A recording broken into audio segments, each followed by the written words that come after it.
Friends, ఇప్పుడు brand journalism అనే దాని గురించి తెలుసుకుందాం. బ్రాండ్ జర్నలిజం అంటే ఇది ఒక type of digital marketing method అండి. సింపుల్. ఆ యొక్క బ్రాండ్ని ఫర్ ఎగ్జాంపుల్ కోకా కోలా అనుకుందాం. కోకా కోలా అనే బ్రాండ్ని ప్రపంచవ్యాప్తంగా చాలా పెద్ద ఎత్తున ప్రచారం చేస్తుంటారు. అంటే ఈవెన్ మన తెలుగు రాష్ట్రాల్లో చేస్తుంటారు, ఇండియాలో కూడా చేస్తుంటారు. సో ఈ బ్రాండ్ జర్నలిజం ఏంటంటే వాళ్ళు రెగ్యులర్గా ఒక కంటెంట్ అనేది రిలీజ్ చేస్తుంటారు. ఆ వాళ్ళ బ్రాండ్ రిలేటెడ్, అంటే వాళ్ళు ఏదైనా సేవా కార్యక్రమాలు చేసినా, వాళ్ళ రేటు తగ్గినా లేదా పెరిగినా, లేదా సోషల్ మీడియాలో ఏదైనా వైరల్ అయిన న్యూస్ని తీసుకొని వాళ్ళ బ్రాండ్కి అనుగుణంగా దాన్ని మార్చుకొని కూడా అలాంటి కంటెంట్ కూడా వాడుతుంటారనమాట.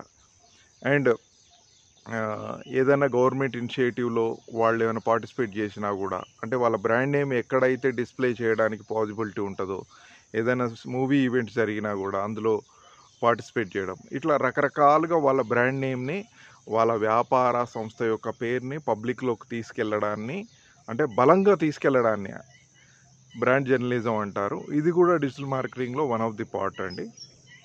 Hi, thank you. నేను మీ Vemula Srinivas Padmashali, Indian Institute of International Digital Marketing. Bye. Happy day to all.